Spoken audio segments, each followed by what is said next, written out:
하나님께서 우리에게 주신 말씀은 크게 두 가지 음성으로 이해할 수 있습니다. 하나는 우리를 향한 주님의 약속입니다. 성경을 통해서 우리가 경험하게 되는 주님의 음성은 두 가지라고 보시면 돼요. 하나는 하나님이 우리를 향하신 약속, 내가 너를 복되게 하리라, 내가 너에게 복을 주리라, 내가 너희 삶 가운데 형통을 허락하리라, 내가 너에게 이 땅을 주리라 하는 하나님의 약속이라는 음성이 있는가 하면, 또 하나는 하나님의 명령이라는 음성을 우리는 만나게 됩니다. 너는 이렇게 살아라, 이렇게 행하라, 나의 이 계명을 이렇게 지켜라. 결국은 우리가 성경을 통해서 경험하게 되는 하나님의 음성은 이 두 가지 중에 하나라고 보시면 돼요. 어떨 땐 그것이 둘이 동시에 우리에게 임할 때도 있고, 혹은 한 가지만을 우리에게 말씀하실 때도 있습니다. 마찬가지로 하나님의 영이신 성령님을 통해서 우리에게 하나님께서 말씀하실 때도 그 음성은 이 두 가지 중에 하나일 것입니다. 전 그런 의미에서 여러분들은 주님의 약속의 음성을 받은 자들입니다. 그렇죠?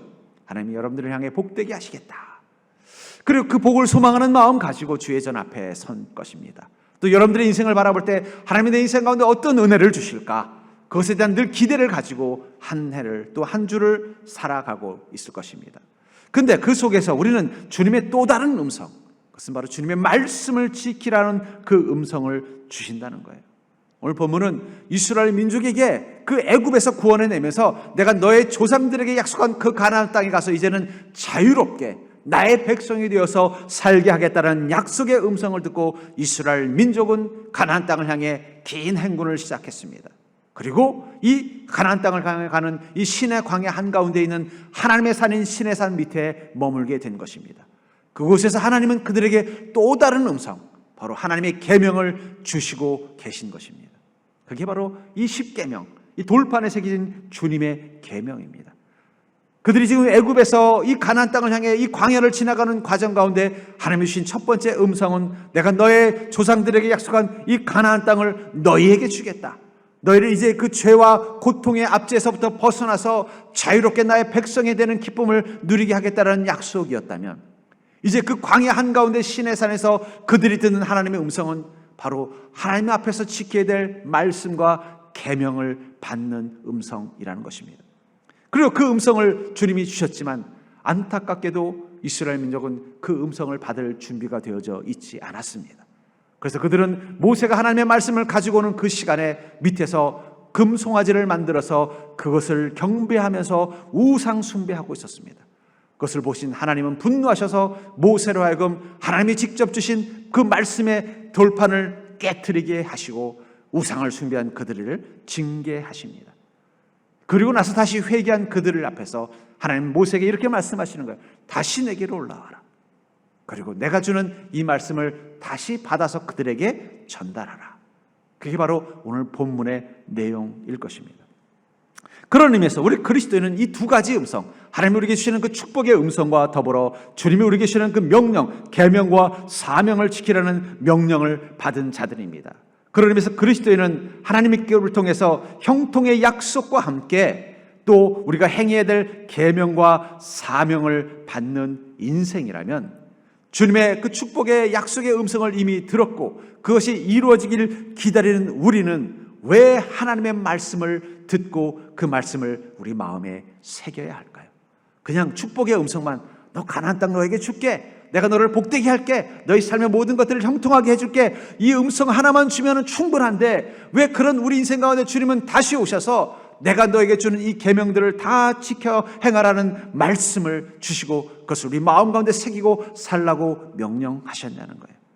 저는 이것을 통해서 하나님이 주시는 우리에게 축복의 약속과 하나님이 행하라고 명령하신 그 계명의 관계를 통해서 우리가 어떻게 주님의 약속을 우리 삶 가운데 누리는 인생이 될 수 있는지, 그 지혜를 얻는 자가 되기를 주님의 이름으로 간절히 축원합니다. 먼저 우리가 오늘 주님께서 두 번 다시 한번 그 말씀의 돌판을 새기라고 명령하신 하나님의 음성을 따라 모세가 하나님께 와서 다시 한번 그 십계명을 그 돌판에 새겨서 이스라엘 민족에게 가져간 이 사건을 통해서 우리가 깨닫게 되는 첫 번째 지혜는 뭐냐면, 우리 안에 말씀은 하나님과 언약의 관계라는 증명사라는 거예요. 우리 안에 하나님의 말씀이 있다는 것, 우리가 하나님의 말씀을 받았다는 것은 우리가 바로 하나님과 언약의 관계를 맺었다는 증명서라는 것입니다. 본문 1절을 보시면 여호와께서 모세에게 이르시되 너는 돌판 둘을 처음 것과 같이 다듬어 만들라. 내가 깨뜨린 처음 판에 있던 말을 내가 그 판에 쓰리니. 주님 뭐라고 말씀하세요? 너 돌판 둘을 처음 것과 같이 다듬어서 만들어라. 그리고 너에게 깨뜨리라고 명령해서 깨뜨렸던 처음 판에 있던 말을 내가 그 판에 다시 쓰겠다라고 말씀하고 있어요. 왜 돌판을 두 번이나 주셨을까요? 이미 한 번 주셨으면은 너 모세 기억하고 있지? 그거 가서 그냥 전해라. 이렇게 하셔도 충분한데 왜 다시 돌판에 그것을 새기라고 했을까? 저는 이 말씀을 묵상하다가 이게 무엇을 의미하는지 그 원리를 이해했습니다. 여러분들이 만약에 뭐 좀 돈이 있어서 혹은 평생 잘 모아서 드디어 집을 사게 됐다고 한번 가정을 해볼게요. 집을 사려고 보니까 이 마음에 드는 땅과 집이 있는 거예요. 그래서 그 땅의 원주인하고 계약을 맺습니다. 이 집을 나에게 얼마에 파십시오. 그러면 어떻게 되겠어요? 계약서를 쓰겠죠. 중개인들이 보통 계약서를 써옵니다. 근데 그 계약 조건이 마음에 들지 않는 거예요. 이 가격이면 이 집을 사야 될지 말아야 될지 근심이 되는 거예요. 그래서 아유 곤란하겠는데요. 내가 이 가격에는 안 되겠네요. 하고는 그 계약을 파기했다고. 그러니까 계약을 진행하다가 포기했다고 한번 가정해 봅시다. 그리고 집에 다시 돌아가서 생각해 보니까 그 집이 너무 마음에 드는 거예요. 가격은 좀 마음에 들지 않지만 그 집은 너무 마음에 드는 거예요. 그래서 다시 한번 그 중매인을 통해서 이야기하는 겁니다. 내가 그 집이 너무 마음에 들긴 하는데 이 가격은 너무 부담된다. 좀 조정해서 할 수 있느냐? 그랬더니 이 중개인이 그럼 내가 이 원주인에게 한번 이야기해 보겠습니다. 하고서는 이야기를 하고는 그 원주인에게 다시 연락했더니 그럼 나도 좀 급하니까 뭐 좀 조건을 이렇게 합시다 하면서 조정을 해서 그 계약을 하기로 했다 하면은 이 중개인은 무엇을 또 준비해야 될까요? 새로운 계약서를 준비해야 될 거예요. 왜 하나님은 한번 돌판에 말씀을 새겨서 이스라엘 민족에게 줬다면, 물론 그것이 이스라엘 민족이 범죄함으로 말미암아 깨뜨렸더라도 이미 그 말씀을 이미 모세를 통해 다 주셨기 때문에 그냥 모세가 그것을 전달하면 되는데 왜 다시 돌판을 만들도록 가지고 하나님께 와서 하나님이 그것의 돌판에 그 말씀을 적도록 명령하셨는가? 그것을 통해서 우리가 깨닫는 것은 하나님의 백성과 하나님의 관계는 계약서가 필요하다는 거예요. 그래서 성경에서는 언약의 관계라고 말하는 것입니다. 여러분, 하나님께서 우리를 사랑하시지만 무조건적으로 사랑하시진 않아요. 여러분, 오해하시면 안 돼요. 하나님 우리와 언약의 관계를 맺고 계신다는 거예요. 물론 하나님 우리를 너무나 사랑하시기 때문에 우리가 그 하나님과 관계를 맺기에는 우리가 그것을 감당할 능력이 안 되니까 하나님이 어떻게 하셨어요? 독생자 예수 그리스도를 대신 우리 죄를 위하여 죄값을 지불하는, 이 계약을 감당할 수 있는 값을 지불하게 하셔서 계약의 관계가 된 것이지, 그렇다고 해서 하나님께서 우리를 그냥 무조건적으로 관계하시는 게 아니라는 거예요. 언약의 관계라는 것은 어떤 것입니까? 계약과 계약에는 갑과 을이 있고, 갑이 지켜야 될 약속이 있고 을이 지켜야 될 약속이 있을 것입니다. 아까도 말한 것처럼 집을 매매하는 거라면은 그 집을 살려고 하는 사람은 언제까지 그 해당되는 돈을 지불해야 될 약속을 해야 되는 것이고요. 또 그 집을 파는 사람은요, 언제까지 그 땅을 등기 이전해서 그 살려는 사람에게 명의를 옮겨줘야 되는 약속을 행할 때 비로소 그들의 관계가 온전해지는 것처럼, 우리가 하나님과 언약의 관계라면은 하나님이 우리를 향하여 지키셔야 될 약속이 있고 우리가 하나님을 향하여 지켜야 될 약속이 있다는 것을 뜻하는 것입니다. 그것을 신명기 15장 4절부터 5절은 이렇게 말하고 있습니다. 내가 만일 내 하나님 여호와의 말씀만 듣고 내가 오늘 내게 내리는 그 명령을 다 지켜 행하면 내 하나님 여호와께서 내게 기업으로 주신 땅에서 내가 반드시 복을 받으리니 너희 중에 가난한 자가 없으리라. 하나님이 우리와 함께 계약서를 쓰셨다면 아마 저 천국에는 이 계약서가 있을 것입니다. 여러분들을 언약의 백성으로 삼으신 증거로서의 계약서가 있다면 그 계약서 속에 반드시 들어가는 문구가 뭐라면, 하나님께서 너에게 기업으로 주신 땅에서 내가 반드시 복을 받으리. 여러분, 하나님과 여러분들 계약을 맺을 때 하나님이 여러분들에게 어떤 약속을 했다고요? 반드시 너에게 복을 내리겠다라는 거예요. 옆 사람 보고 말할까요? 당신은 반드시 복 받을 사람입니다. 하나님과의 계약서에 그게 써 있다는 거예요. 반드시 너를 내가 복 받게 하겠다. 또 한 가지는 하나님 뭘 약속하셨어요? 너희 중에 가난한 자가 없으리라. 이 말은 뭐냐면 복을 주되 그냥 추상적인 복만을 주는 게 아니라 영생의 복만 주는 게 아니라 구체적으로 우리 삶의 문제까지도 하나님께서 책임지시겠다라는 거예요. 돈이 없는 사람에게는 그 가난으로부터 벗어날 수 있도록 복을 주시는 것이고, 건강이 안 좋은 사람에게는 그 건강을 이겨낼 수 있도록 복을 주시는 것이고, 가정에 문제가 있는 사람들에게는 그 가정의 문제를 해결할 수 있도록 복을 주시고, 직장에 어려움이 있는 사람에게는 그 직장의 어려움을 이겨낼 수 있도록 복을 주시겠다라는 거예요. 하나님 우리에게, 이 언약의 관계에 있는 우리에게 그 약속을 하셨다는 것입니다. 믿으십니까? 여러분들에게 그렇게 약속하셨다고요. 아브라함에게만 약속한 게 아니라 모든 믿는 자들에게 무엇을 약속하셨다는 거예요? 반드시 복을 받게 해주겠다. 또 너희 중에 가난한 자가 구체적으로 우리 삶에 하나님의 은혜가 경험되어지도록 우리 삶 가운데 역사하시겠다라는 약속을 해주셨다는 것입니다. 그게 계약서에 들어있다는 거예요. 그것은 하나님이 우리에게 주신 약속입니다. 하나님이 행하셔야 될 계약의 이행 조건입니다. 반대로 언약의 관계가 있는 우리는 하나님께 어떤 계약을 했을까요?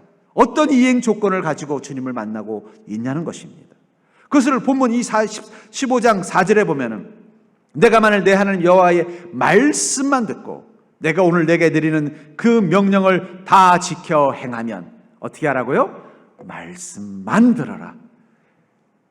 내 음성 아닌 것에 마음을 빼앗기지 말고 오직 하나님의 말씀만 듣는 게 우리가 하나님 앞에서 행해야 될 계약 조건이라는 거예요. 또 하나는 뭐라는 거예요? 그 명령을 다 지켜 행하라. 하나님 말씀만 들어서는 안 되고 그 명령을 다 지켜 행하는 것이 우리가 하나님 앞에서 행해야 될 계약 조건이라는 거예요. 그리하면 어떻게 된다고요? 내가 반드시 복을 받으리니 가난한 자가 없으리라. 우리는 하나님과 언약의 관계, 계약의 관계를 맺었다는 사실을 기억하십시오. 하나님이 여러분들에게 반드시 복을 주실 것이며, 하나님 여러분들의 삶 가운데 모든 가난과 같은 문제들을 하나님의 은혜로 채워주실 것입니다. 그러나 그 은혜를 누리려면 여러분들도 하나님 앞에서 행해야 될 약속을 지켜야 되는 책임이 있다는 거예요. 하나님 그것을 두 가지로 말하고 있어요. 나의 말을 다 듣고 그것을 다 지켜 행하라. 왜 우리가 주님의 말씀을 우리 마음속에 새겨야 될까요? 그것은 여러분들이 계약서 속에 있는 문장을 병심해야 되는 것처럼, 언제까지 잔금을 지불하고 어떻게 그 일들을 행할 것에 대한 그 계약서 조항을 봐야 되는 것처럼, 하나님의 말씀이 내 안에 새겨져 있어야 우리가 주님 앞에 지켜 행해야 될 약속이 무엇인지를 기억하고 그것을 온전히 행할 때 주님 또한 우리와 하신 그 약속을 지키시기 때문입니다. 그렇기 때문에 사랑하는 성도님들, 왜 하나님 나한테 그 약속 안 지켜주세요? 분명히 그때 내가 그 집회에서 은혜 받을 때 하나님이 저게 약속하셨잖아요. 이렇게 해주겠다고 명령 약속하셨잖아요. 저 그 음성 듣고 얼마나 행복했는지 몰라요. 우리 가정의 문제, 우리 직장의 문제, 내 인생의 문제, 눈물 흘리고 기도할 때 하나님 그때 저를 위로하시면서 약속하셨잖아요. 사랑하는 내 딸아 걱정하지 마라. 내가 다 함께하리라. 근데 왜 아직도 그때 주님이 이렇게 말씀하실까요? 너도 그때 나한테 약속했잖니. 너도 그때 이렇게 살기로 나한테 약속했잖니. 근데 너는 왜 아직도 그 약속을 지키지 않니?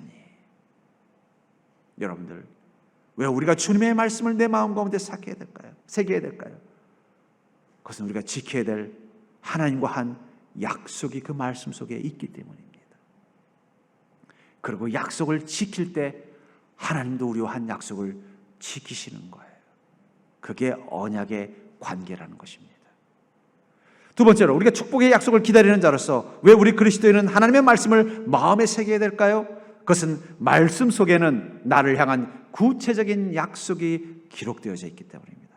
하나님이 주시는 그 말씀 속에서는 나를 향한 하나님의 구체적인 약속이 기록되어져 있다는 것입니다. 6절과 7절을 보시면, 본문의 6절과 7절을 보시면, 여호와께서 그의 앞으로 지나가시며 선포하시되 여호와라 여호와라 자비롭고 은혜롭고 노하기를 더디하고 인자와 진실이 많은 하나님이라. 인자를 천대까지 베풀며 악과 과실과 죄를 용서하리라. 그러나 벌을 면제하지는 아니하고 여호와의 악행을, 아버지의 악행을 자손 3, 4대까지 보응하리라. 하나님께서 우리에게 무엇을 약속하셨어요? 나는 자비롭고 은혜롭기 때문에 너에게 노하기를 더디하겠다. 말씀을 주신다면 말씀판을 가지고 올라오라고 하시면서 하나님은 그 말씀을 새겨주시면서 뭐라고 말씀하시냐면 앞으로 내가 노하기를 더디하겠다는 거예요. 또 너의 죄와 가시를 용서하겠다는 것입니다. 그러나 아버지의 악행을 자손의 3, 4대까지는 다 면하지 않고 나름대로 책임을 지게 하겠다. 하나님 구체적으로 우리 인생 가운데 어떻게 반응하실지를 이야기하고 있다는 것입니다. 저는 얼마 전에 참 재미있는 기사를 본 적이 있어요. 내용은 이런 것입니다.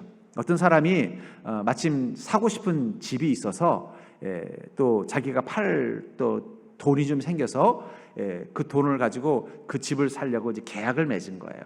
계약을 맺었는데 이제 잔금을 지불할 때까지 좀 시간이 있는 거예요. 좀 시간이 그 집을 좀 사려면 금방 할 수 있는 상황이 아니었던 것 같아요. 그래서 그럼 이 돈을 어떻게 은행에다 넣어놓을까 하다가 보니까 자꾸 이게 환율이 자꾸 좀 떨어지는 걸 보니까 이 현금 넣어봤자 좋을 게 없고 마침 달러가 막 올라가더라는 거예요. 그래서 그러면은 그동안 어차피 이 돈을 은행에 넣어놔서 이자 몇 푼 못 받느니 달러로 좀 바꿔서 가지고 있으면 나중에 좋겠구나 이런 생각이 들어서 그 돈을 다 집을 살 잔금이니까 한 몇 억 되겠죠. 그걸 달러로 바꿨대요. 근데 이 달러로 바꿔놓고 보니까 이게 불안하더라는 거예요. 이걸 집에 놔두자니 도둑이 들어오면 어떡할까? 금고에 넣어놨다가 또 강도가 들어오면 어떡할까 하다가 나름대로 꾀를 생각해냈대요. 그러면은 이거를 설마 여기 돈이 있겠어 하는 식으로 보관하면 좋겠다. 그래서 슈퍼 같은데 시장 같아서 물건 사면 저는 검정 비닐봉투에다가 그 달러를 대충 이렇게 멋있게 하는 게 아니라 무슨 쓰레기 구겨 넣듯이 대충 구겨 가지고는 자기가 이렇게 평소에 이렇게 물건들을 넣어놓는 수납장에다가 그냥 마치 처박아 놓듯이 놔놨다는 거예요. 또 어차피 자기 혼자 사니까 설마 도둑이나 강도가 들어와도 거기에 이게 달러가 이렇게 많이 들어있을 거라고 상상을 못 하겠지. 찾아봤자 어디 금고나 좀 이렇게 고급진 함이 있는 데나 뒤져보겠지. 이런 마음을 가지고 이제 검은 비닐봉지에다가 그 달러를 잔금으로 쓸 돈을 넣어놨다는 거예요. 근데 하필이면 오랜만에 어머니가 그 집에 오신 거예요. 와 보니까 이 아들이 그냥 집을 엉망으로 해놓으니까 그냥 아유 이놈의 녀석 혼자 사는 것도 속상해 죽겠는데 그냥 집도 엉망으로 해놨네 하면서 대청소를 했대요. 하는데 보니까 구석에 그냥 검은 비닐봉지 쓰레기가 잔뜩 있으니까 그걸 다 갖다 버렸다는 거예요. 그럼 어떻게 됐겠어요? 집에 오른 아들이 난리가 난 거예요. 제가 그 기사를 보면서 문득 그런 생각을 했어요.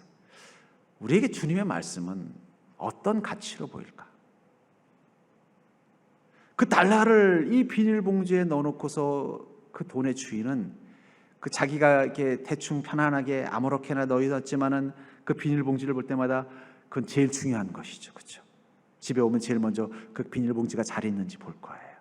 갈 때도 어떻게 돼요? 아침에 일어나면 그 비닐봉지가 혹시 잘 있는지 또 볼 거고, 또 나갈 때도 그 비닐봉지가 잘 보관되는지 확인하고 나갔을 거예요. 근데 그 비닐봉지 속에 있는 것의 가치를 알지 못했던 그 어머니는 그 비닐봉지를 무엇으로 봤어요? 쓰레기를 담는 쓰레기 봉투로 본 거예요. 그럼 버린 것입니다. 여호수아서 1장 6절부터 8절에 보면 여호수아가 갑자기 모세가 죽고 나서 그의 뒤를 이어서 이스라엘 민족을 이끄는 지도자가 됐습니다. 근데 그냥 갑자기 준비도 되지 않은 상태에서 이스라엘 민족을 이끌어야 되니까 너무 두렵고 어떻게 행해야 될까 걱정도 되고 근심이 되는 가운데 하나님이 나타나셔서 그를 위로하시면서 이렇게 말씀하십니다.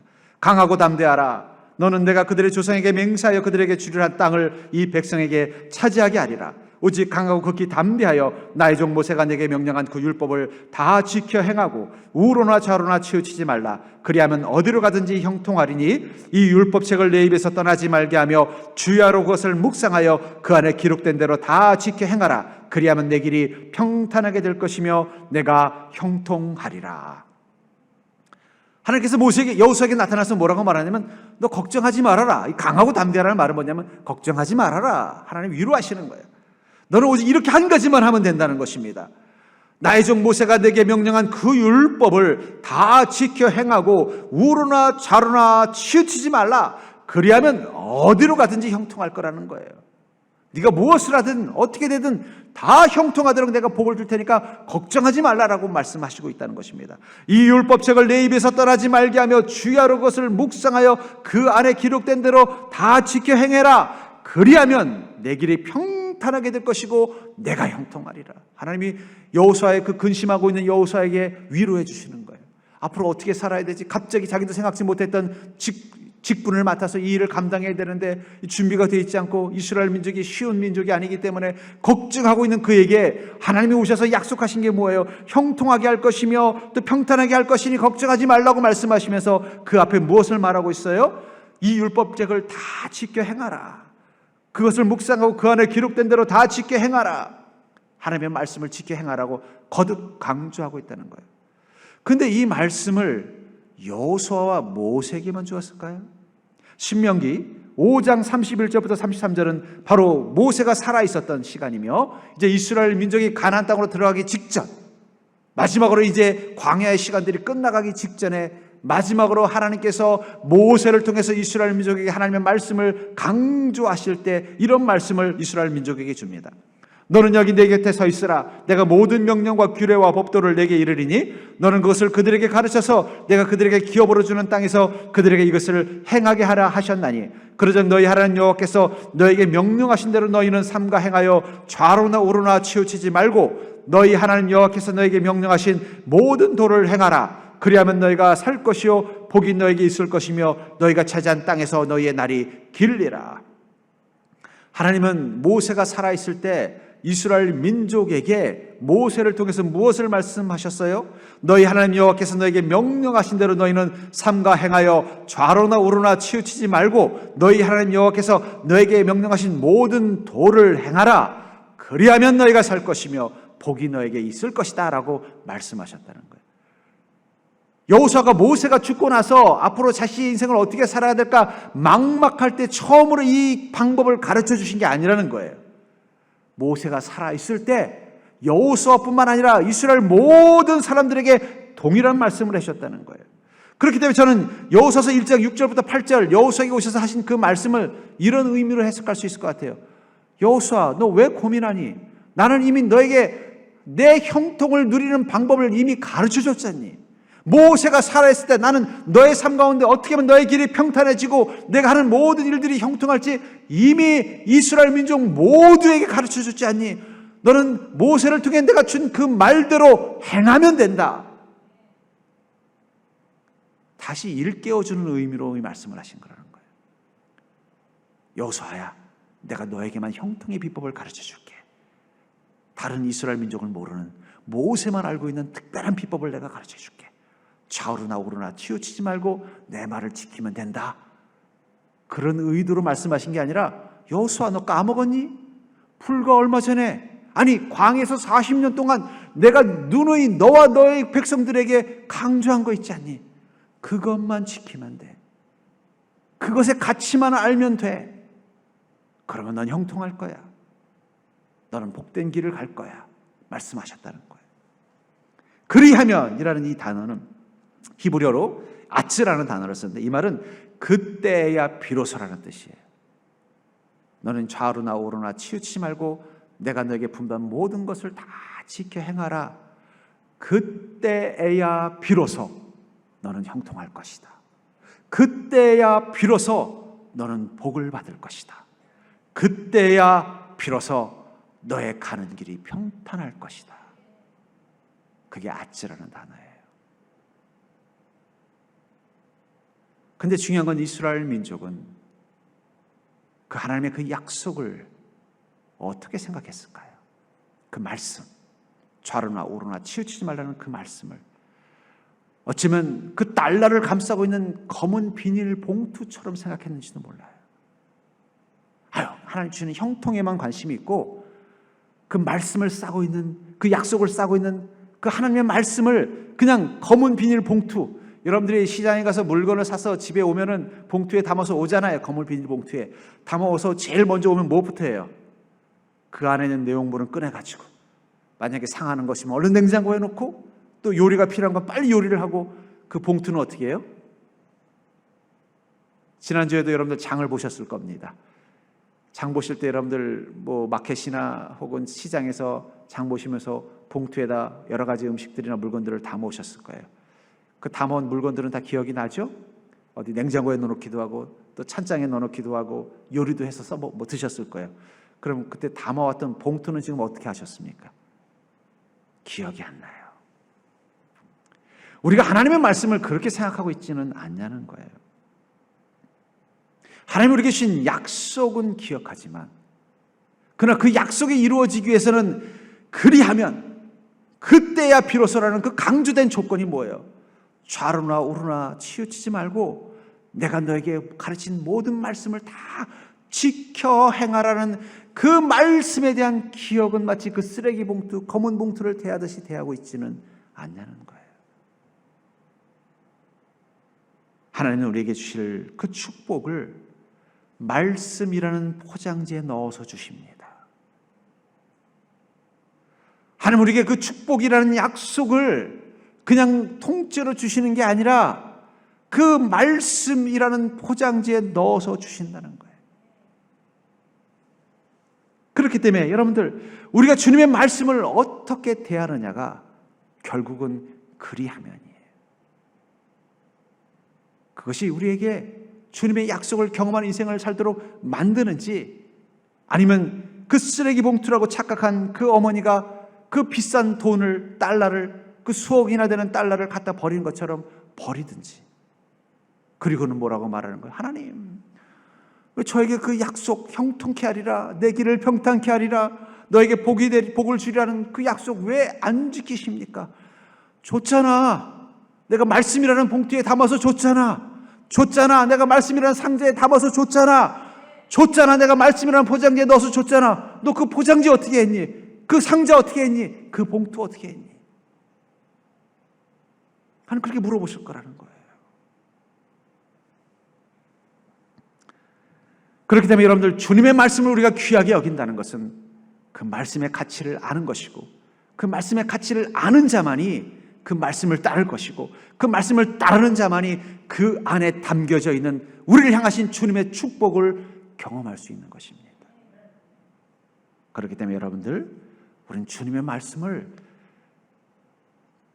싸구려 비닐봉투처럼 생각하시면 안 돼요.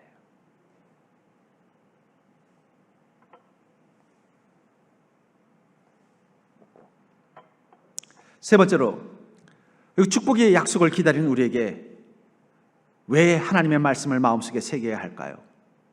그것은 마음에 새긴 말씀만이 약속의 유효함을 경험하게 하기 때문입니다.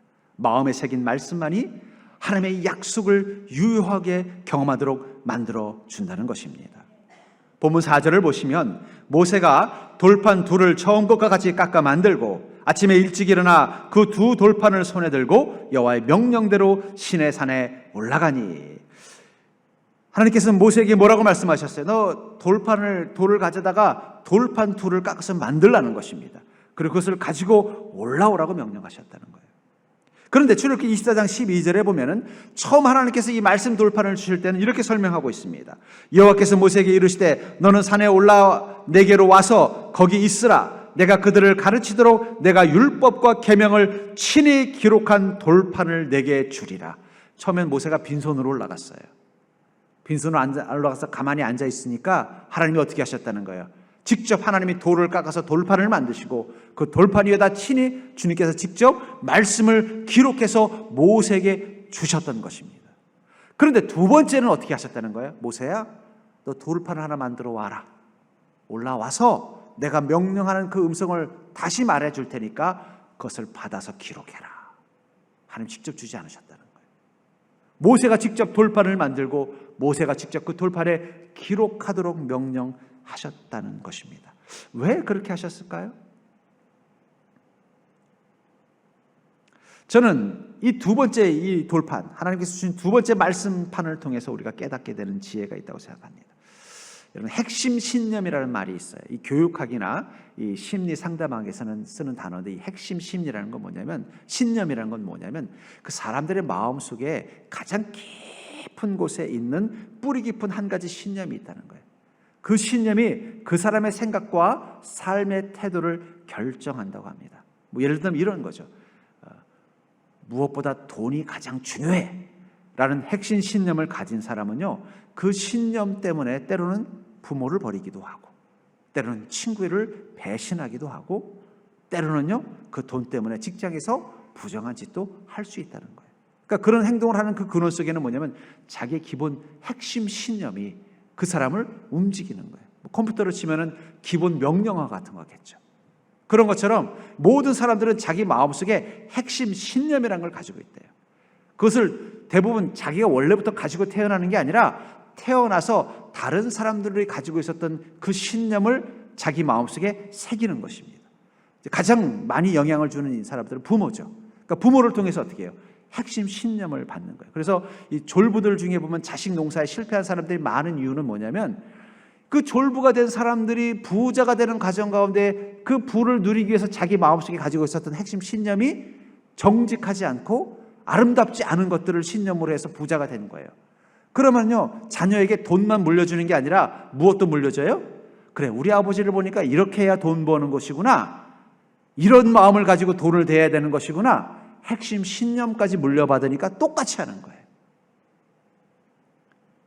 여러분들, 자녀들이 물질만 물려받는 게 아니에요. 여러분들이 가지고 있는 핵심 신념까지 물려받는다는 거예요. 그러니까 그 신념이 좋은 신념이면은 그것을 물려받은 자녀는 어떻게 되겠어요? 거기에 맞게 살 것입니다. 그 신념이 잘못된 것이면요, 그 똑같은 부모가 살았던 삶의 실패를 똑같이 반복하며 살 수밖에 없다는 거예요. 그래서 이 상담이나 교육에서 이 핵심 신념이 무엇인지를 찾아내서 그것을 수정해 주는 게 중요한 교육적인 역할을 한다라고 봐요. 또 상담 치료에서도 그 중요한 부분으로 봐요. 그 신념을 바꿔주면 된다는 거예요. 너의 신념이 잘못돼서 너에게 이런 불행한 일들이 일어나고 이런 삶을 사는 것이니까 신념을 바꿔야 된다는 거예요. 부모로부터 아유 못나니, 네가 태어나서 내가 힘들었다, 너 같은 게 무엇은 쓸모가 있니, 네가 하는 거 다 믿음이 안 가, 이것이 자기 마음속에 새겨져서 핵심 신념이 된 사람은요, 설령 자기가 남들 앞에 존경받는 자리가 돼도 그게 느껴지지 않는데요. 자기 인생에 좋은 기회가 와도 내가 이런 걸 어떻게 누려? 스스로 실패를 경험한다는 거예요. 실패를 선택해서 고난을 당해야 안정감을 누린대요. 왜냐하면 그게 나니까. 자기 마음속에 새겨진 이 핵심 신념이 자기를 그렇게 살도록 자꾸 끌고 간다는 거예요. 그렇기 때문에 거듭난다는 것은 무엇일까요? 예수 그리스도를 만나서 거듭난다는 것은 우리 안에 있는 마음판에 새겨진 이 핵심 신념이 수정되는 것입니다. 과거에 내가 가지고 있었던 어떤 다른 사람을 통해서, 혹은 어떤 다른 교육의 환경을 통해서, 혹은 내가 어떤 받았던 자극적인 어떤 환경을 통해서 내 안에 새겨진 잘못된 신념, 나를 불행하게 만드는 신념이 예수 그리스도를 통해서 깨끗하게 지워지고 주님을 통해서 얻게 되는 새로운 신념, 그게 바로 믿음이에요. 그것이 새겨지면 인생이 바뀌는 거예요. 바울의 핵심 신념은 바로 유대 사회에서 성공하는 자가 되는 거였습니다. 마침 부모님은 성공한 부모님이었고, 부모님의 그 지원을 받아서 그는 성공하기 위해서는 먼저 유명한 스승을 만나서 그 스승의 영향력 가운데 있고 그 동문들 속에 있어야 된다는 생각에 가말리엘이라는 유명한 유대의 스승을 만나서 그의 제자가 됐어요. 아니나 다를까 그를 통해서 알게 된 동문들이 보니까 다 유대 사회의 정치계 지도자가 되니까 이른 나이에 유대의 공회원이 된 거예요. 그리고 이 공회원으로 성공하려고 보니까 이 기독교를 핍박하고 예수님을 믿는 자들을 핍박하는 게 제일 성공의 지름길이라는 것을 깨닫고는 자원해서 공안 검사가 돼서 이 교회를 핍박하는 일을 위해서 앞장서기 시작합니다. 그리고 이 다메섹을 향해 가면서 이 다메섹에 있는 교회들을 다 무너뜨리는 그 일을 통해서 자기가 더 성공하기 위해서 가다가 그 길에서 예수님을 만나요. 그리고 그 속에서 지금까지 자기 인생을 끌고 갔던 그 핵심 신념이 예수님을 만나는 순간 지워져 버리는 거예요. 이게 네가 살아야 될 인생이 아니라는 거예요. 너의 영광을 위해서, 너의 가문의 영광을 위해서, 너의 인생의 야망을 위해서 사는 게 아니라 주님의 영광을 위해 사는 자가 되어라라는 그 주님의 음성이 그 마음 가운데 새겨진 순간부터 바울은 다른 사람이 된 것입니다. 그게 거듭남이에요. 우리가 거듭난다는 것, 새로운 피조물이 된다는 것은 내 마음에 새겨져 있는 이 과거의 부모로부터, 혹은 내 환경 속에서 나도 모르게 새겨져 있는 그 핵심 신념을 깨끗하게 지워버리고 그 속에 주님의 말씀을 내 마음 가운데 신념으로 새기는 것, 그게 거듭나는 것입니다. 새겨지지 않으면요, 아무리 오랫동안 주님 앞에 있어도 우린 변화된 모습을 가질 수 없는 거예요. 또 어떤 이들은요, 아이고 그래도 제가 평생을 이 신념 이거 믿고 살아왔는데 이거 못 지웁니다 주님. 그 밑에다가 주님 말씀을 옆에다가 미친 공갈이 있는데 거기다 하나 더, 아니면 마음속에 돌판을 하나 더 둬서 거기다 주면 안 되겠습니까? 그런 신앙을 가진 성도님들은 어떻게 될까요? 자기 안에 두 가지 신념이 늘 충돌하는 거예요. 어떨 때는 말씀으로 살다가 어떨 때는 이전에 가지고 있었던 옛 모습대로 사는, 내 안에 과거의 잘못된 그 핵심 신념이 지워지지 않았기 때문에, 여전히 내 마음 가운데 새겨져 있기 때문에 그런 행동을 하게 된다는 거예요. 그렇기 때문에 여러분, 우리가 거듭나기 위해서는요, 우리 마음에 하나님의 말씀이 분명하게 새겨져야 된다는 거예요. 그것이 우리 삶의 핵심 신념이 되는 순간 우리는 변화된 삶을 사는 게 바로 믿음을 가지고 사는 삶을 사는 것입니다. 그때야 하나님은 우리에게 하신 그 약속을 이행하시는 거예요. 로마서 10장 17절에 보면은, 그러므로 믿음은 들음에서 나며 들음은 그리스도의 말씀으로 말미암느니라. 우리가 주님의 말씀을 듣는 순간 그 말씀이 내 마음 가운데 새겨지는 것입니다. 그 전에 내 마음속에 새겨져 있던 다른 가치관, 다른 세계관, 다른 신념들은 깨끗하게 지워지고 오직 주님의 말씀만이 내 마음 가운데 새겨지는 순간 우리는 믿음으로 사는 인생으로 바뀌는 거예요. 그때 하나님은 우리 인생 가운데 하나님의 약속을 행하는 것이 바로 주의 복을 따라 사는 인생이 되는 것입니다. 그렇다면 사랑하는 성도님들, 여러분들의 마음을 모세가 하나님께 가지고 올라갔던 그 돌판, 하나님께서는 모세가 가지고 온 그 빈 돌판에다가 하나님의 말씀을 다시 새기도록 하고 그 돌판을 이 언약궤에다 담게 하십니다. 그리고 이스라엘 민족이 새로운 일을 향해 나아갈 때마다 그 언약궤를 앞장 세워서 가게 했어요. 왜 그 언약궤에다가 하나님은 그 말씀이라는 돌판을 새겨놓고 그 돌판을 앞장 세워 가게 하셨을까요? 그것은 그 말씀을 따라 사는 것이 내 인생의 미래를 복된 길로 만드는 길이기 때문입니다. 그 말씀을 따라 가야만 이 광야의 시간이 끝나고 그 요단강의 큰 벽이 끝나고 비로소 가나안 땅에 들어갈 수 있기 때문입니다.